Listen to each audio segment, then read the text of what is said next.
अगले 20 दिनों में 34 लाख से ज्यादा शादियां होने वाली है। इन शादियों के मौके पर लड़की वाले और लड़के वालों की तरफ से कई सारे गिफ्ट दिए जाते हैं, कभी दुल्हा को तो कभी दुल्हन को।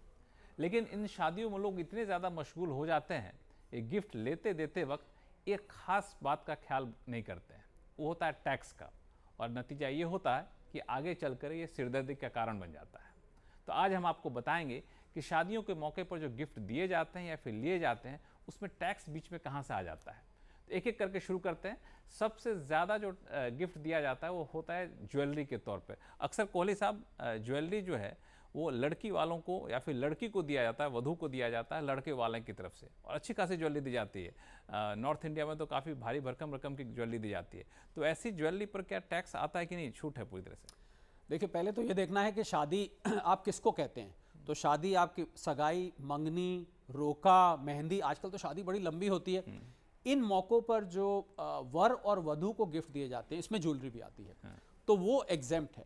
अब यहाँ एग्जेम्प्ट मतलब कोई टैक्स नहीं लगेगा, उस पर टैक्स नहीं लगेगा। पर पेच कहाँ फंसता है, जब सासू माँ को दी जाती है या ससुर जी को दे दी जाती है या नंद को दे दी जाती है या भाभी को दे दी जाती है, वहाँ पर फिर टैक्स का प्रावधान आ जाता है। तो ज्वेलरी बाकायदा टैक्सेबल है अगर वर और वधू के अलावा किसी को दी जा रही है, पहली बात। दूसरी बात, शादी के फंक्शंस जो डिफाइंड फंक्शंस है उसके अलावा दी जा रही है तो भी टैक्स लग जाएगा। तो ये टैक्स कौन देगा? देने वाला देगा कि लेने वाला देगा? ये टैक्स लेने वाला देगा।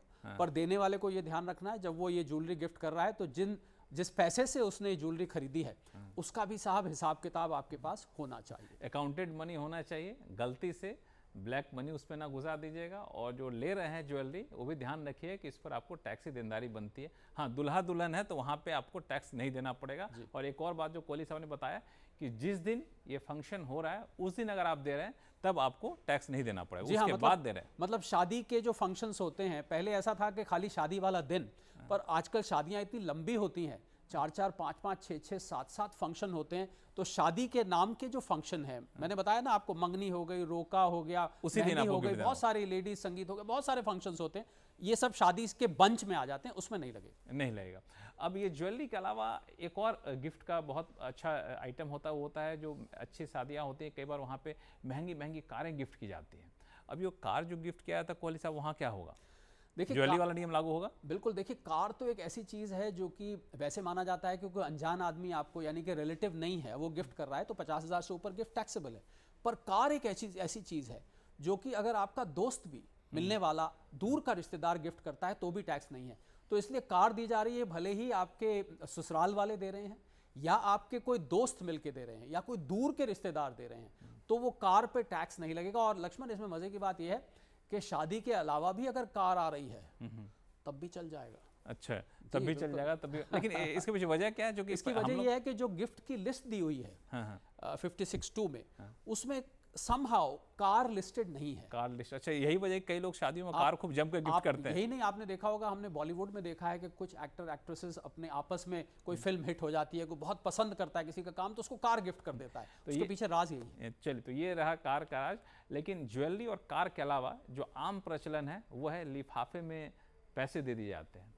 अब ये पैसे पे तो गिफ्ट लगना नहीं चाहिए कि नहीं, वहाँ लगता है? जी हाँ, ये लिफाफे तो ढेरों इकट्ठे हो जाते हैं। बल्कि मैंने तो देखा, शादी में कोई महिला को ये ड्यूटी दे दी जाती है, तुम सारे लिफाफे इकट्ठे करोगे, उन लिफाफों को बाद में खोला जाता है। जी नहीं, जितने भी लिफाफों के गिफ्ट्स हैं उस पर नाम लिखा होता है, देने वाला जरूर लिखता है नाम, गुप्त गिफ्ट कोई नहीं करता शादी पे, वो सब ऐड करके आपके एग्जेम्प्ट होते हैं। पर फिर शर्त लक्ष्मण वही है कि वो शादी के मौके या शादी का जो फंक्शंस का बंच है, उस बंच के अंदर वो लिफाफे होने चाहिए। अगर आपने शादी से बहुत पहले या शादी के बहुत बाद, शादी खत्म हो जाने के बाद कोई लिफाफा दिया है तो वहाँ 50,000 से ऊपर है तो लेने वाले के ऊपर गिफ्ट टैक्स लग जाएगा। हाँ, शादी के बाद कई लोग देर से पहुंचते हैं और फिर लिफाफे पकड़ा जाते हैं और वहाँ पर 50,000 से ज़्यादा का पैसा कुल मिला करके तब फिर आपको ये टैक्स देना पड़ेगा। लक्ष्मण, शादी में देर से पहुंचते हैं, वरमाला हो गई तब पहुंचे, वो नहीं। मेरा मतलब शादी जब हो चुकी है, जी, जब शादी हो चुकी है, अब साहब ये एग्जेम्पशन आपके ऊपर से हट चुकी है। बहुत सारे लोग ऐसे करते हैं कि हम तो जी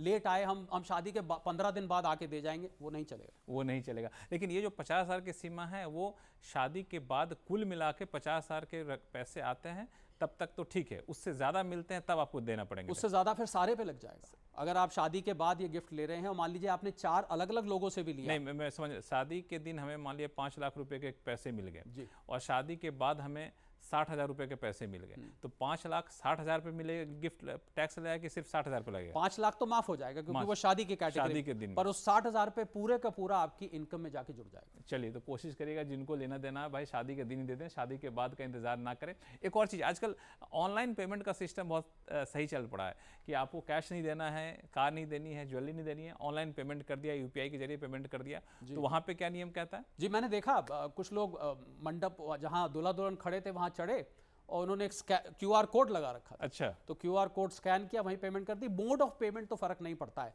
बल्कि मैं तो समझता हूँ सरकार ऑनलाइन पेमेंट को एनकरेज कर रही है। तो अगर आप ऑनलाइन गिफ्ट दे रहे हैं तो नियम वही रहेंगे, मोड ऑफ पेमेंट बदल जाएगा। तो ये सारी बातें हैं जो कोहली साहब ने बताया आपको कि शादी के दौरान अगर आपको गिफ्ट मिलता है या फिर आप गिफ्ट देते हैं तो टैक्स की इन बारीकियों का ध्यान रखिएगा, इनका ध्यान रखिएगा, तो आप भी खुश रहिएगा और जिनको आप गिफ्ट दे रहे हैं वो भी खुश रहिएगा।